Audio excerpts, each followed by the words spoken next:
UFC on Fox returns with a blockbuster live event. Legendary Shogun Rua looks to fight his way back to the top against the Muay Thai attack of Vera. Former UFC champ Lyoto Machida faces Ultimate Fighter winner Ryan Bader. And Joe Lauzon meets Jamie Varner in a lightweight showdown. The UFC live. What's up, guys? I'm going to give you guys a breakdown on the UFC on Fox 4, Shogun vs. Vera, August 4th. Let's start off with the main event. Vera versus Mauricio Shogun Rua. It's a tough fight. Vera is plus 280, Shogun's at minus 340. Shogun's a tough fight for anybody, especially if he's 100%, which he probably is for this fight. But I believe Vera's going to pull this one out somehow. Vera's a training partner of mine, so I'm definitely pulling for him.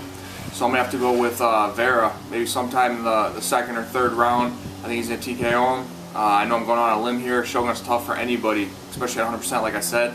So the keys to victory for Vera, if he's going to win this one, I feel like is wrestling, ending up on top in the top position, avoiding Shogun's submissions. And not only using good counter strikes for when Shogun comes forward and presses the action, but also moving forward on his own when he needs to. So picking his shots, moving forward when he needs to, and if it goes to the mat when they grapple, end up on top and look to ground and pound him. So, but I'm really pulling for Vera, and I think he's gonna upset the world. And what's crazy about this fight is Dana White said that whoever wins this fight gets a title shot. So it's a crazy big fight for the 205-pound division. Next up, Lyoto Machida versus Ryan Bader. Machida's at minus 300, Bader's at plus 250. This is, I know I read a couple of things Bader's talking about how, he's going to have a game plan for this fight and he's going to be a little more strategic. So I'm interested to see if that plays out, because Machida's got a long history of doing good with wrestlers that, like to bang. Machida's style is really good in and out, not getting hit that much, really elusive. So I'm going to have to go with Machida by decision on this one. The next one, this is one I'm pretty excited for. Jamie Varner versus Joe Lauzon. Varner's plus 105, Lauzon's minus 125. What's great about this fight is both these guys come out the gate swinging. Varner and Lauzon, their first rounds are really intense. They really go at it.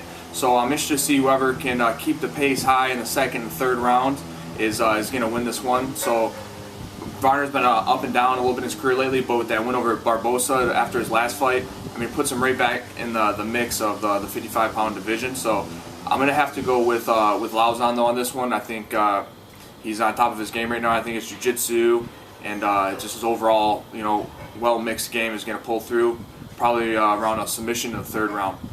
And last up right here, the Damarques Johnson versus Mike Swick fight. This is a very interesting fight for the welterweight division, because Swick was, I believe, one fight away from fighting for the title when he lost to Dan Hardy, but he's been out for almost 2 years, so that ring rust and coming off those surgeries and all that stuff going through his head, I'm interested to see how he fights in this fight, if he comes in 100% or if that ring rust affects him.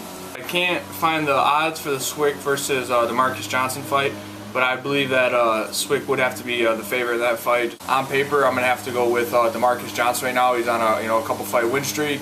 Mike Swick's tough, but I believe he has a lot to prove this Saturday. So I'd have to go with Damarques Johnson by decision over Mike Swick. I think it'll be a good fight, but I'm interested to see if Mike Swick can bring that A game. He's been out for 2 years, so it'll be interesting to see.